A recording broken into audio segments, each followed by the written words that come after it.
वालेकुम, क्या हाल है? ठीक ठाक है। एक नई वीडियो के साथ। तो आज यकम मुहर्रम है यहाँ पे और आज जुमेरात है, तो आज भी गवर्नमेंट का छुट्टी है।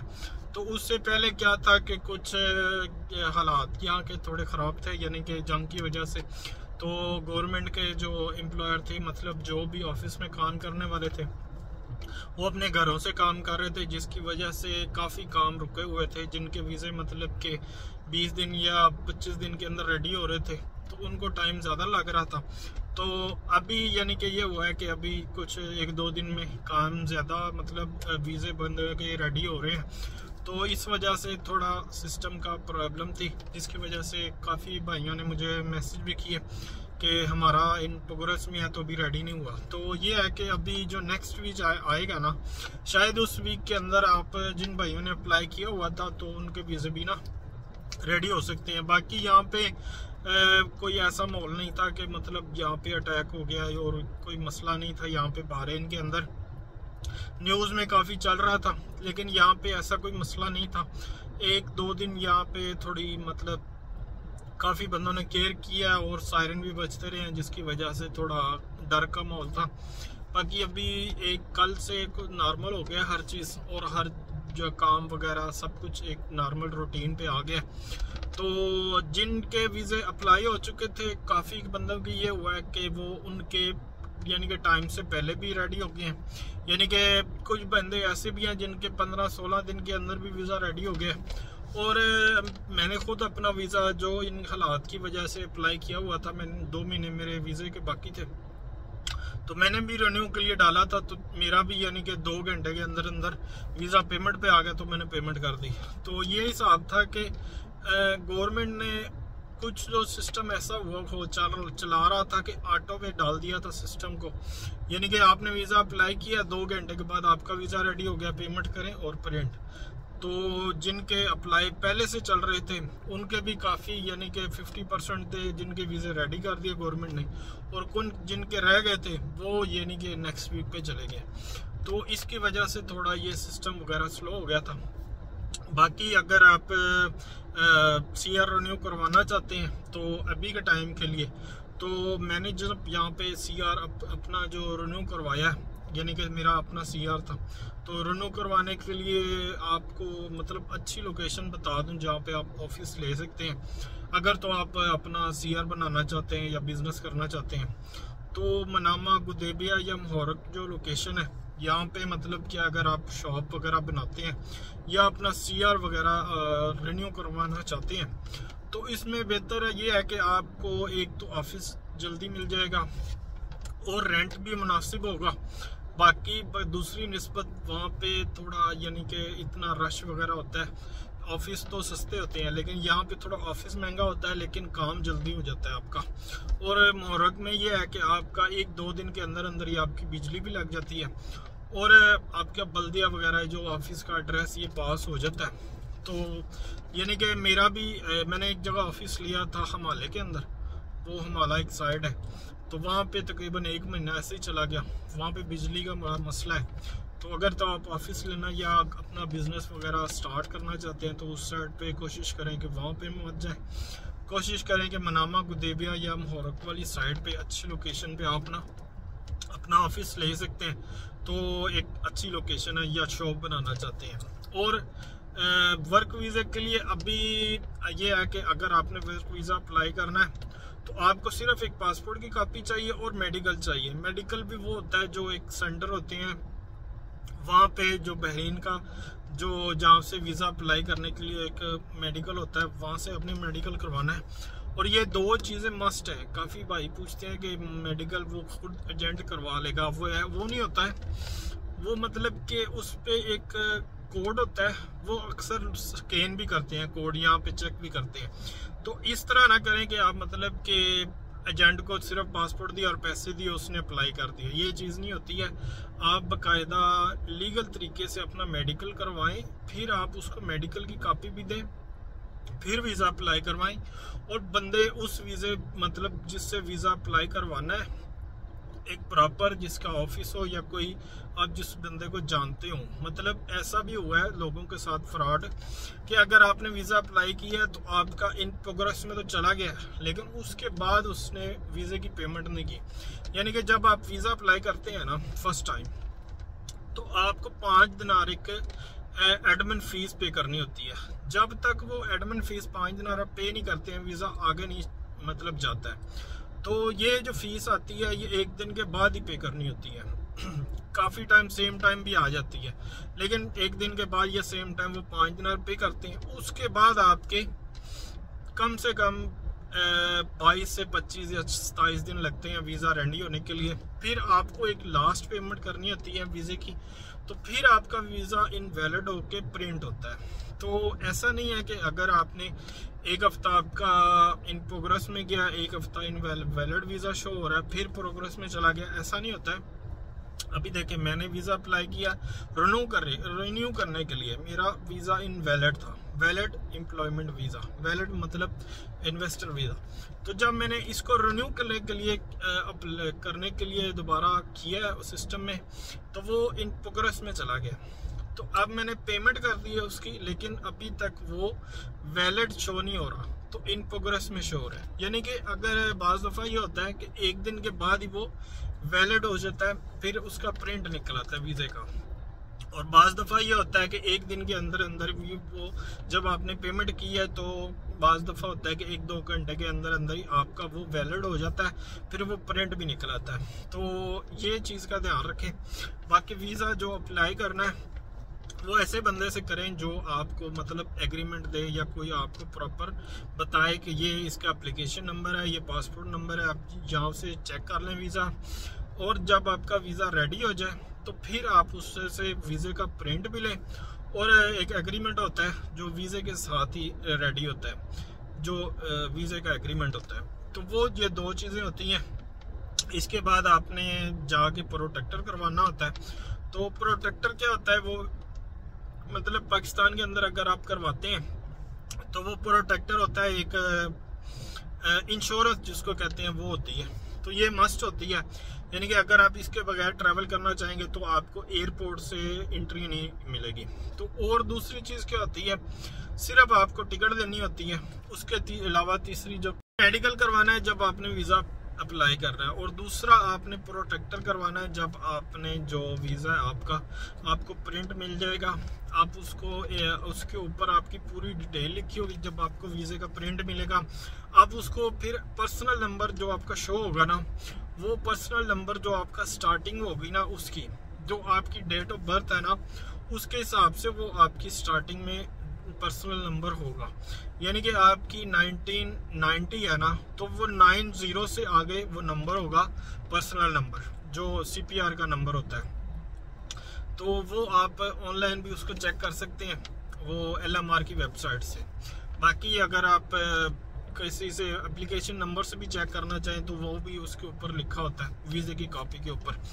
तो दूसरा, अगर आपने अब इस टाइम पे अगर आप आ रहे हैं बहरीन के अंदर, तो अब वर्क वीज़े पे, तो अभी तो इतनी मतलब गर्मी है जिसकी वजह से थोड़ा काम अभी थोड़ा कम है, तो काम नहीं भी मिल रहा है। तो या तो अगर आपके पास कोई स्किल है, कोई काम आप जानते हैं जो कर सकते हैं, या जहाँ पे जिसकी डिमांड है, मतलब जैसे आप वर्क वीज़े पे आ रहे हैं एज अ हेल्पर, आप किसी काम के साथ जाएंगे तो फिर मे भी आपको चांस नहीं मिलेगा। यानी कि आपको लेबर के काम के लिए भी, कंस्ट्रक्शन के काम के लिए भी अगर आपको काम आता है, मतलब टाइल लगाने का, या प्लम्बर है, या आपको सैलून में के काम में मतलब आता है, तो ये सबसे बेस्ट है। बाकी अगर आप वैसे आ रहे हैं वर्क वीज़े पे, तो यहाँ पे कोई जॉब मिलना आजकल थोड़ा मुश्किल हो रहा है। तो मतलब ज़्यादा चेकिंग वगैरह चल रही है, जिसकी वजह से काम थोड़ा मिलना मुश्किल है। तो वीडियो अच्छी लगे लाइक कर दें, चैनल को सब्सक्राइब कर दें। और अगर आपको मतलब वर्क वीज़ा चाहिए, तो अभी मेरे पास 2 वीज़े थे, मैंने जो CR रिन्यू करवाया था उसके अंदर 2 वीज़े थे। तो वर्क वीज़ा अभी अवेलेबल है, तो किसी भाई को चाहिए हो, मेरा WhatsApp नंबर है, उससे आप मेरे को कांटेक्ट कर सकते हैं। और अगर आप और भी कोई डिटेल लेना चाहते हैं तो आप मुझे WhatsApp पे मैसेज भी कर सकते हैं। Thank you so much. Work visa के लिए मैं आपको एक डिटेल समझा दूं। जो वर्क वीज़ा जो मेरे सीआर पे है या मेरे पास अवेलेबल है, अगर कोई भाई मेरे से वीज़ा लेना चाहता है तो मतलब ये ज़्यादा नहीं है, सिर्फ 2 या 3 वीज़े आपको मिल सकते हैं।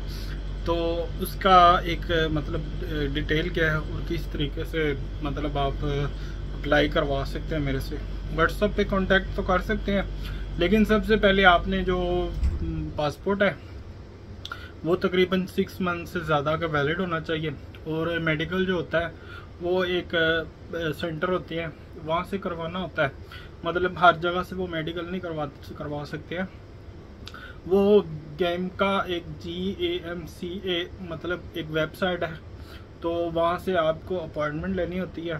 तो जिस एरिया से आपका मेडिकल करवाना होता है, मतलब जो आपका एरिया होता है जिस सेंटर से या जिस सिटी से, तो वहाँ से मेडिकल करवाना होता है। फिर मेडिकल करवा के जब आप फिट हो जाएंगे तो वो जस्ट आपको उसका प्रिंट चाहिए होता है। तो मतलब अगर आपने मेडिकल में फ़िट नहीं है तो पैसे दे के मेडिकल फ़िट मत करवाएं, क्योंकि यहाँ पे आके फिर आपका मेडिकल होगा सेम तरीके से। तो फिर यहाँ पे अगर कोई मसला हो जाएगा तो फिर वहाँ पे यहाँ पे रह के फिर वो मतलब वो क्लियर नहीं होता है, फिर आपको यहाँ से आउट ही होना पड़ता है। तो कोशिश करें कि अगर आप मेडिकल में अनफिट हो रहे हैं तो उस चीज़ को क्लियर करें, फिर मेडिकल फ़िट करवाएं और फिर उसके बाद वीज़ा अप्लाई करें। अगर वर्क वीज़ा अप्लाई करना है तो एक तो आज़ाद वीज़ा होता है, एक कंपनी का वीज़ा होता है जो सेम वर्क वीज़ा ही होता है। लेकिन कंपनी का वीज़ा ये होता है कि कंपनी में आके यहाँ पे आपको कंपनी के अंदर वो काम करना पड़ता है। लेकिन जो आज़ाद वीज़ा होता है मतलब आपको एक फुल पेमेंट देनी होती है वीज़े की, तो उसके बाद आप यहाँ पे आके कोई भी काम कर सकते हैं, कोई भी जॉब ढूंढ सकते हैं, कहीं पे भी काम कर सकते हैं। उसमें मतलब आपका जो स्पॉन्सर होता है या जिससे आपने वीज़ा लिया होता है, आपने फिर यहाँ पे आके उसको कोई पैसे नहीं देने होते। और एक जो ID कार्ड बनवाना होता है वो खुद आपको मतलब बना के दे देते हैं। और दूसरा, अगर आप यहाँ पे अभी मेडिकल करवाते हैं तो मेडिकल फिर आपने खुद करवाना होता है, उसकी तकरीबन 20 दिनार फीस है। तो वो 2-3 दिन के बाद मेडिकल करवाना होता है। फिर वो जो ID कार्ड बनता है मेडिकल फिट होने के 1 वीक के बाद आपको वो ID कार्ड मिल जाता है। तो उसके लिए कहीं पे जाने की ज़रूरत नहीं होती है, क्योंकि जब आप एयरपोर्ट पे आते हैं तो आपको वर्क वीज़े पे तो आपके एयरपोर्ट के इमिग्रेशन के ऊपर आपके फिंगर भी हो जाते हैं, आपकी पिक्चर भी ले लेते हैं। तो मतलब वहाँ से आप बिल्कुल क्लियर होके फिर बाहर निकलते हैं।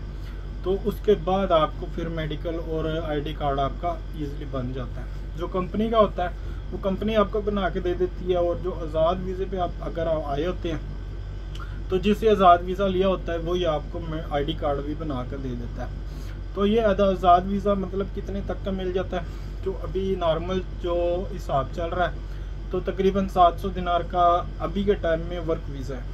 तो इस 700 दिनार के अंदर आपको यहाँ पे आके फिर कोई पैसे नहीं देने पड़ते, मतलब एक दफ़ा पेमेंट देनी होती है। फिर आके यहाँ पे आपको एक ID कार्ड 1 साल का आपका वीज़ा होता है, जहाँ पर मर्जी काम करें। फिर 1 साल के बाद इस वीज़े को रिन्यू करवाना होता है। मतलब अगर आप यहाँ पे 700 दिनार का वीज़ा लेके आए हैं तो फिर आप 1 साल के अंदर अंदर अगर आपको कोई अच्छी जॉब मिलती है, कहीं पे चांस मिलता है आपको, तो यहाँ आप मतलब वीज़ा चेंज भी करवा सकते हैं। किसी अच्छी जगह जॉब मिलती है तो जॉब के अंदर वो आप कंपनी के अंदर भी वीज़ा लगवा सकते हैं। और फिर अगर इसी वीज़े को रिन्यू करवाना चाहते हैं तो किसी दूसरी जगह पे कंपनी के अंदर या किसी मतलब कहीं पे भी आप उस वीज़े को ट्रांसफ़र वगैरह करवा सकते हैं। लेकिन जो आज से तकरीबन काफ़ी साल पहले यहाँ पे जो विजिट वीज़े पे आ रहे थे वो अभी चेंज नहीं हो रहे, वो थोड़ा मुश्किल हो गई है। वो यहाँ से आपको लाजम आउट होना पड़ता था और आपको एयरपोर्ट से भी वो एंट्री नहीं मिल रही अभी, जो ज़्यादातर विजिट वीज़े पे आ रहे हैं। तो बेहतर है आप एक ही दफ़ा वर्क वीज़े पे आ जाएं। तो इस टाइम में अभी 2025 26 जून अभी के टाइम में आज जो वीडियो है, तो इस टाइम के अंदर आपको वर्क वीज़े के लिए बेस्ट रहेगा। वैसे विजिट पे भी आ जाते हैं लेकिन काम मिलना थोड़ा मुश्किल है।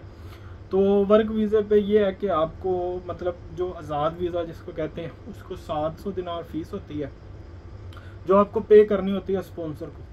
तो फिर ये 700 दिनार में ये होता है कि आपको कुछ 200 एडवांस देने होते हैं आपको एप्लीकेशन नंबर मिल जाता है। तो वो तकरीबन अभी के टाइम के लिए अगर आप देखेंगे तो 25 से 28 दिन लगते हैं वीज़ा रेडी होने के लिए। उस दौरान ये वीज़ा इन प्रोग्रेस में रहता है। तो जब वीज़ा रेडी हो जाता है तो पेमेंट करते हैं, तो फिर एक दिन के बाद या सेम उसी दिन के अंदर आपका जो वीज़ा होता है वो वैलिड शो हो जाता है और वीज़े का प्रिंट भी आपको मिल जाता है। उसके बाद आपने जस्ट प्रोटेक्टर करवाना और टिकट करवा के तो यहाँ पे आपको एंट्री इजीली मिल जाती है। तो ये एक डिटेल थी, मैंने कहा आपको वर्क वीज़े के हिसाब से बता दूँ कितना प्राइस है और क्या हिसाब किताब है। और जो जिससे भी मतलब जिस जगह से या जिस एजेंट से भी आप करवाना चाहते हैं तो उससे ये है कि आप एक प्रॉपर उससे मतलब पूछ लें कौन सा वीज़ा है, क्योंकि यहाँ पे अगर आप आते हैं ना घर के वीज़े पे, यानी कि हाउस ड्राइवर का वीज़ा हो गया, गार्डन का वीज़ा हो गया, तो उस वीज़े पे आप बाहर काम नहीं कर सकते हैं। उसमें मसला क्या होता है कि वो होता है घर का वीज़ा, किसी बहरीनी फैमिली का या किसी भी मतलब बड़े बड़े यहाँ पे जो विलाज वगैरह होते हैं शेखों के या बड़े बड़े जिनको घर के लिए ड्राइवर या क्लीनर या कुछ भी चाहिए होता है, तो वो होता है घर का वीज़ा। उस वीज़े पे अगर आप चेकिंग के दौरान कहीं पकड़े जाते हैं ना तो वहाँ आपको पकड़ कर डिपोर्ट कर देते हैं। तो कोशिश ये करें कि आप वर्क वीज़ा लें जो कंपनी का है या जो किसी मतलब शॉप वगैरह का है। तो घर का वीज़ा होता है वो होता है सिर्फ घर में काम करने के लिए, बाहर काम करना अलाउड नहीं है। फिर उसको चेंज करवाना भी काफ़ी मुश्किल होता है, उस स्पॉन्सर से आपको कैंसिल करवाना पड़ता है, फिर एक लेटर लेना पड़ता है, फिर उसको वर्क वीज़े पे कन्वर्ट करवाना पड़ता है, तो वो काफ़ी मुश्किल हो जाती है। तो बेहतर है आप वर्क वीज़ा ही लेके आएँ, तो उसके अंदर आपको इजी रहेगा काम ढूंढना या मिलना या जॉब मिलना भी इजीली हो जाता है। और वीज़ा उससे लें जिसके पास आप अगर उसको रिलीज़ लेटर लेना चाहते हैं या कोई भी किसी किस्म का आप उससे कोई लेटर वगैरह किसी जॉब के लिए या नो ऑब्जेक्शन लेटर आपको काफ़ी दफ़ा ज़रूरत पड़ती है वीज़ा चेंज करने के लिए। तो अगर आप वो इजीली आपको दे रहा है तो फिर तो ठीक है, आप उससे वीज़ा ले लें। तो बाज़ दफ़ा ये होता है कि अगर आप वीज़ा ले लेते हैं तो बाद में आपको जब चेंज करवाना पड़ता है आप उससे रिलीज़ लेटर लेना होता है या अपना वीज़ा कैंसिल करवाना होता है। तो बहरीन के अंदर अभी ये चल रहा है कि काफ़ी बंदे आपसे वो फिर पैसे भी मांगते हैं कि भाई हमको इतने पैसे दें, हम आपको फिर ये लेटर वगैरह देंगे। तो कोशिश करें अच्छा जो एजेंट है उससे वीज़ा लें। तो वीडियो अच्छी लगी हो, थैंक यू सो मच।